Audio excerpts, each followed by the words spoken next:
ہوتا ہے عدل کا، احسان کا، رشتہ داروں کو دینے کا، رشتہ داروں کو نوچنے کا نہیں، دینے کا۔ اللہ تمہیں روکتا ہے فحش کاموں سے، گندی باتوں سے، سرکشی سے، بغاوت سے۔ اس کو میں نے سنا، اب نہیں، اب میں مغرور نہیں بنوں گا، عاجز و خاکسار بنوں گا۔ سنیچر کے دن تھوڑا سا پانی اترا، اتوار کے دن اور تھوڑا اترا، سوموار پیر کے دن اور اترا، منگل کے دن تھوڑا اور اترا، بدھ کے دن دوستوں کے ساتھ رہا اور جمعہ کی تقریر کا پانی اترا، جمعرات کو تھوڑا پانی اور اترا، جمعہ کے دن مکمل اترنے والا تھا، دل مرنے والا تھا کہ اگلے جمعہ کو پھر خطبہ جمعہ کا پانی، نصیحت کا پانی چڑھا دیا گیا تاکہ دل مرنے سے بچ جائے۔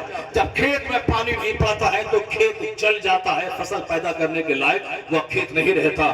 اسی طرح اگر نصیحت کا پانی نہیں پڑے تو دل کا کھیت مر جاتا ہے۔ تو شریعت نے اہتمام کیا کہ کمپلسریلی، لازمی طور پر ہر جمعہ کے دن 5 منٹ کا صحیح مگر واعظ ہونا چاہیے، تقریر ہونی چاہیے۔ وہ خطبہ جمعہ کے کنڈیشن مشروط ہونے کی ایک حکمت یہ بھی ہے کہ تاکہ لوگوں کا دل زندہ رہے، اور ہفتے میں نصیحت سنے نہ سنے، کم سے کم جمعہ کے دن ضرور سنے۔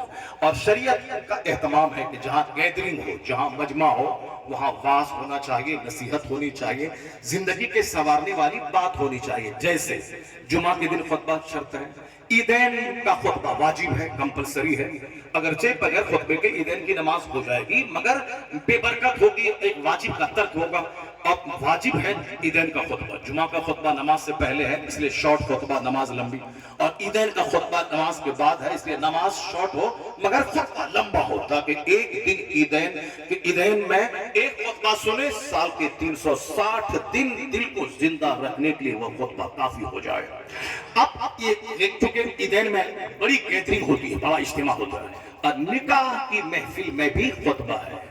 یا ایھا الذین آمنوا اتقوا، اے ایمان والو اللہ سے ڈرو۔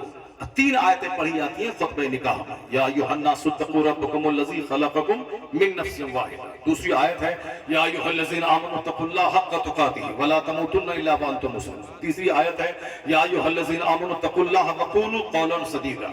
یعنی تینوں آیتوں میں اللہ سے ڈرو، اللہ سے ڈرو، اللہ سے ڈرو۔ شادی خوشی کا موقع ہے لیکن تینوں آیات خوف کی تلاوت حضور نے کی۔ یہ خطبہ چونکہ سنت ہے اور سرکار نے یہ خطبہ پڑھا اور 1400 سال سے یہ خطبہ پڑھا جاتا ہے، اس لیے کہ شادی بیاہ میں اکثر لوگوں کے بھٹکنے کا چانس رہتا ہے۔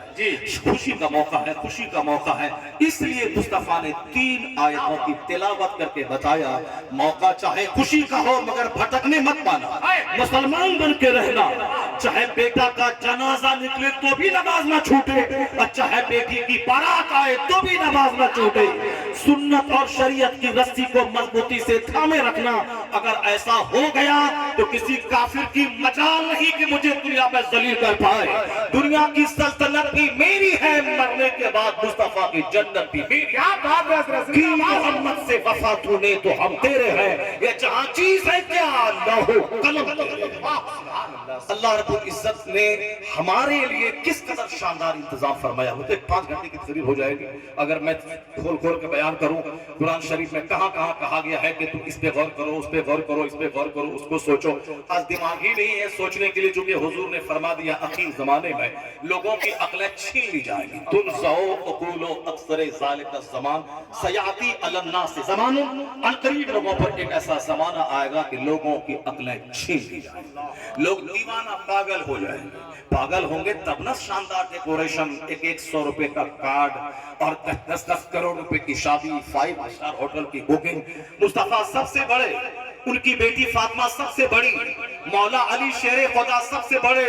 تو جنتی ادھیڑ مردوں کے سردار ہیں علی، جنتی عورتوں کی ملکہ ہے فاطمہ، اور کائنات کے مالک کو مختار ہیں فاطمہ الزہرا کے والد گرامی، اور فاطمہ اور علی کی اولاد جنتی نوجوان کے سردار ہیں۔ ساری سرداریاں جس کے گھر میں ہوں، اس فاطمہ الزہرا کی شادی 10 لوگوں کے بیچ میں پرانے کپڑے میں مسجد نبی میں ہو رہی ہے، سبحان اللہ۔ اور ہماری بیٹی جو فاطمہ الزہرا کی دھول کا کروڑواں حصہ بھی نہیں ہے، اس کے لیے 5 اسٹار ہوٹل کی بکنگ ہو رہی ہے۔ اب اگر کوئی بولے کہ اللہ کہاں ہے، رسول اللہ کہاں ہے، غوث اعظم کہاں ہے، یہ مت بول اللہ کہاں ہے، یہ چھاپ کے دیکھ کے تو کہاں کہاں، تیرا لباس غیر اسلامی، تیری شادی غیر اسلامی، تیرا عقیقہ غیر اسلامی، تیرا قتلہ غیر اسلامی، تیری بولی غیر اسلامی، اور تو کہتا ہے یہ یہودی میری گردن پہ مسلط کیسے ہو گیا، یہ عیسائی میری گردن پہ مسلط کیسے ہو گیا؟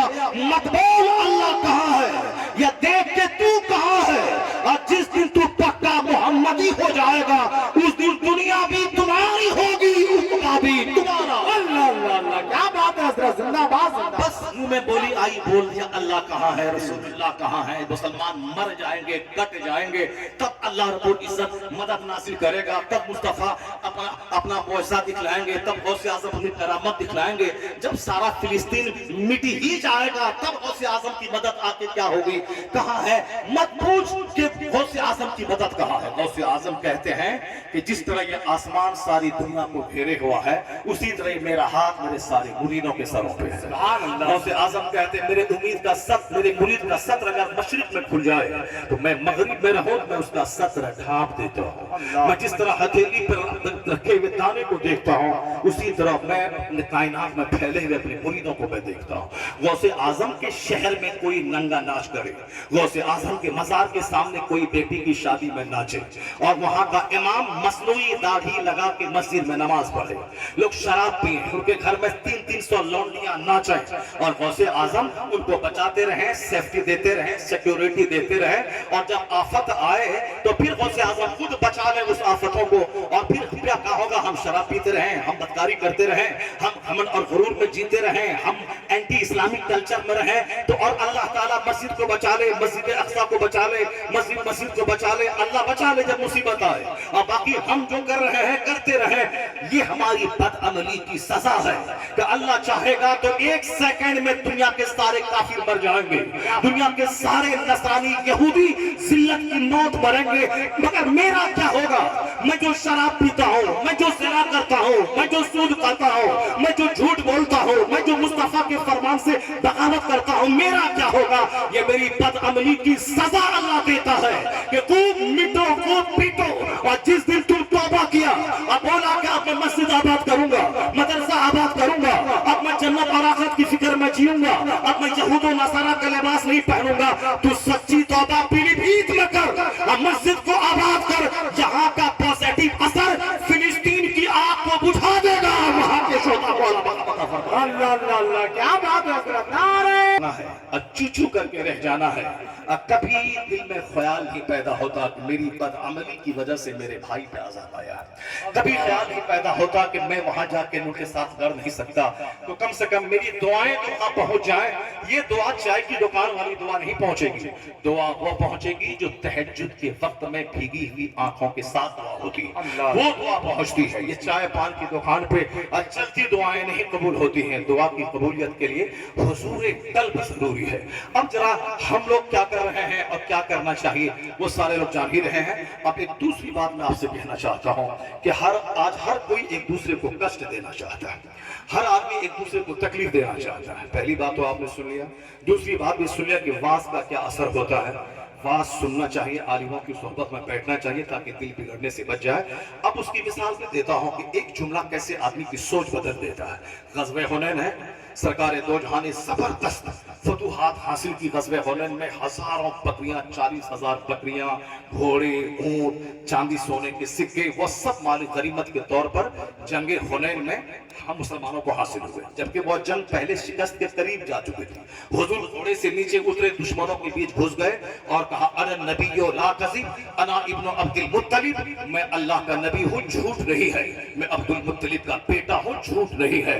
رات رات بھر رونے والے مصطفیٰ دشمنوں کے بیچ میں تلوار لے کے گھس گئے، اور جب حضور لڑنے لگے تب جو صحابہ بھاگ گئے تھے وہ سب واپس آئے۔ پھر جنگ کا نقشہ پلٹا، کافروں کے پاؤں کھڑ گئے، بے شمار مال غنیمت ہاتھ آئے۔ حضور نے خوب جنہوں نے نیا نیا کلمہ پڑھا تھا فتح مکہ کے موقع پر، کسی کو 4,000 بکریاں، کسی کو 2,000 بکریاں، کسی کو 1,000 بکریاں، خوب مال غنیمت سے نوازا۔ جو لوگ مدینے سے آئے تھے حضور کے ساتھ میں، وہ 12,000 کا لشکر جرار جو فتح مکہ کے لیے آیا تھا حضور کے ساتھ، وہ ان میں سے کچھ نوجوان کہنے لگے لگتا ہے کہ آقا علیہ السلام اپنے مکہ کے لوگوں کو نواز رہے ہیں، تو انعام کے وقت میں مکہ کے لوگ نظر آ رہے ہیں، اور پھر جہاد کرنے کے لیے مدینے کے انصار ساتھ میں آئے ہیں، تو ہم لوگوں کو نظر انداز کیا جا رہا ہے؟ جو نئے نئے کلمہ پڑھیں خوب نوازا جا رہا ہے، اور ہم لوگ مدینہ سے چل کے آئے ہیں اور اس کے بعد ہم لوگوں کو نوازا نہیں جا رہا ہے۔ حضور کے کان میں یہ خبر آئی، سرکار نے انصار مدینہ کو بلایا اور بلانے کے بعد صرف اتنا کہا، میں نے سنا ہے کہ تم لوگوں نے ایسا ایسا کہا ہے۔ تو ان کے بوڑھے بزرگوں نے کہا نہیں حضور، کوئی نوجوان چند بچے ہیں جنہوں نے ایسا کہا ہوگا، سرکار ایسا نہیں ہے۔ تو حضور کہنے لگے اگر تم نے ایسا کہا ہے تو سنو، ابھی مکہ فتح ہوا ہے، نئے نئے یہ لوگ کلمہ پڑھ کے اسلام میں داخل ہوئے ہیں، تو اب جنت تو وہاں ملے گی۔ سرکار کے فرمان کا تیور یہ تھا اگر یہاں ابھی مان ان کو مل جاتا ہے، ان کو لگے گا کہ اسلام لانے کا فوری فائدہ یہ ملا کہ ہزاروں بکریاں ہزاروں جانور مل گئے، دنیا کا مال ملا، یہ تالیف قلب کے لیے حضور نے ایسا کیا تھا اور کہا تھا اے انصار مدینہ، یہ لوٹ کے جب مکہ جائیں گے ان کے ساتھ بکریاں ہوں گی، ان کے ساتھ گھوڑے ہوں گے، ان کے ساتھ اونٹ ہوں گے، ان کے ساتھ سونے چاندی کے سکے ہوں گے، لیکن تو اگر یہاں سے لوٹ کے مدینہ جائے گا تو تیرے ساتھ گھوڑا ہو نہ ہو، رسول اللہ تیرے ساتھ جائے گا۔ اللہ سبحانہ، اتنا سننا تھا کہ مدینے کے انصار رونے لگے، تاڑیاں پھیٹ گئیں، کہا میں اللہ سے راضی ہوں، میں رسول پاک سے راضی ہوں، میں اسلام سے راضی ہوں، مجھے نہیں چاہیے گھوڑا بکری، مجھے رسول پاک چاہیے، میرے لیے مصطفیٰ کافی ہے۔ ایک جملہ مصطفیٰ کا ٹرین بدل دی، ایک جملہ حضور کا سوچ بدل دی، جیسے کہ زندگی میں نئی خوشی مل گئی ہو۔ یہی بات ہمیشہ ہوتی ہے۔ ایک مولوی صاحب بولا کہ غوث اعظم کے شہر میں بم گر رہا ہے، غوث پاک کیا کر رہے ہیں؟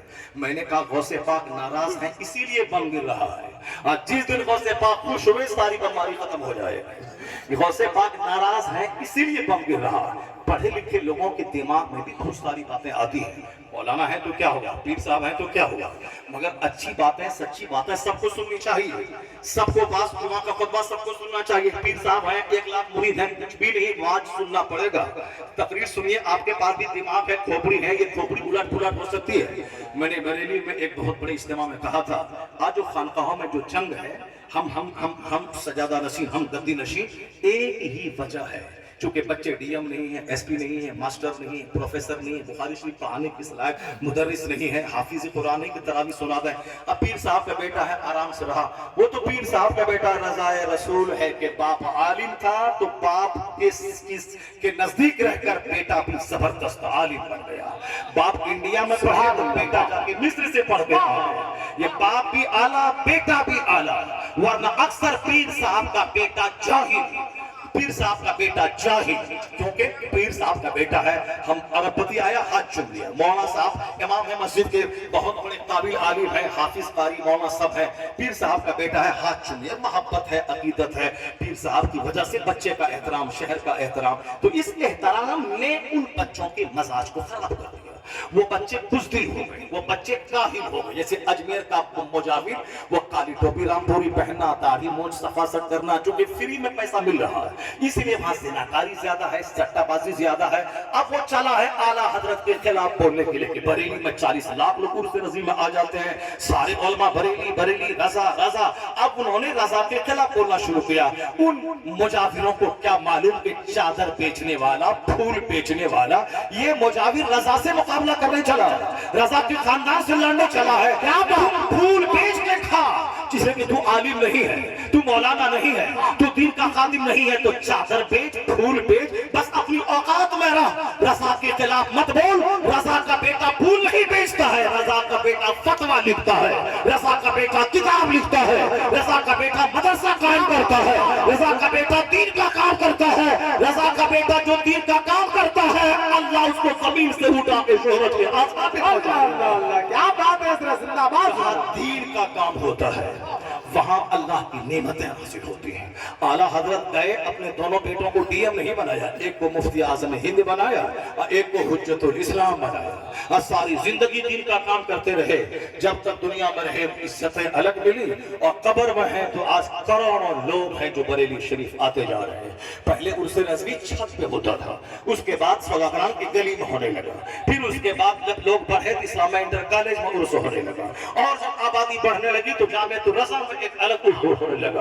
اور پھر پل شریف کے وقت میں بریلی جا کے دیکھیں, ہر مسجدوں میں پل کا اہتمام ہے, ہر مہمان خانے بھرے ہوئے ہیں, ہر مسجدیں بھری ہوئی ہیں, ہر گیسٹ روم بھرے ہوئے ہیں, سڑکیں بھری ہوئی ہیں, اور جامعۃ الرضا کا کیمپس بھرا ہوا ہے, انٹر کالج کا کیمپس بھرا ہوا ہے.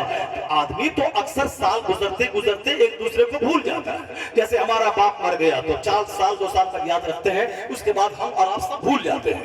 برسی کی آپ نے سال میں ایک بار یاد رکھا, 10 20 50 سال کے بعد باپ کی قبر کہاں ہے سارے لوگ بھول گئے.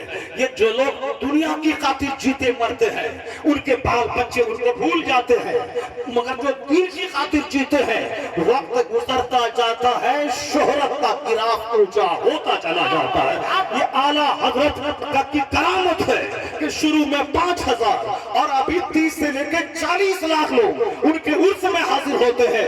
اس کا مطلب ہے کہ جو دین کا کام کیا اور چلا گیا, فتویٰ رسمیہ چھوڑ کے گیا, حقائق بخشی چھوڑ کے گئے, طفل فقیہ فاہم چھوڑ کے گئے, اور جو لوگ صرف سجدہ کر کے گئے تو عرس کے بعد اس کو لوگ بھول گئے. لیکن جب تک فتویٰ رسمیہ دنیا میں رہے گا, جب تک اعلیٰ حضرت کی کتابیں رہیں گی, 1000 کے قریب, تب تک رضا کا ٹنکا پوری دنیا میں بجتا رہے گا. اس لیے رضا رضا ہو رہا ہے کہ رضا اپنی زندگی میں دین کا کام کرتے رہے, اب باتیں کے ساتھ ان کی کتابیں دین کا کام کر رہی ہے. تو یہ ہتھیار ہے جس کو لے کے میں اپنی سنیت کی حفاظت کرتا ہوں. تو جو ہتھیار رضا چھوڑ کے گئے ہیں, مناظرہ ہوگا امریکہ میں علم غیب پر, کتاب نہیں آئے گی اجمیر معلیٰ سے, کتاب نہیں جائے گی مخدوم بہار کے آستانے بہار شریف سے, کتاب احمد رضا کی لائبریری سے جائے گی. تو جب تک دنیا میں علم غیب پر, نورانیت اور بشریت پر مناظرہ ہوتا رہے گا اور اعلیٰ حضرت کے ہتھیار سے مناظرہ ہم جیتتے رہیں گے, اس وقت تک کسی کھانے پینے دون اونچا کرنے والے کا ڈنکا نہیں بجے گا. ڈنکا تو اعلیٰ حضرت کا ہی بجے گا جو دین کا کام کرتا ہے. اللہ اس سے استعطا گران سلطان کے شہرت کے آسمان میں پہنچا دے گا. A man who dedicates his life for the sake of Allah, Allah gives him name, Allah gives him fame, Allah gives him popularity. اپنا جیون جو رب کے لیے, اللہ کے دین کے لیے وقف کر دیتا ہے, اللہ کہتا ہے وَإِن تَنْصُرُوا اللَّهَ يَنْصُرْكُمْ. اگر تم اللہ کے دین کی مدد کرو گے تو اللہ تمہاری مدد کرے گا. اور اللہ کے دین کی مدد جو کرتا ہے اللہ اس کی مدد کرتا ہے. قاری امانت صاحب پیر صاحب تھے مگر سوکھے پیر نہیں تھے. ایک شاعر تھے, مصنف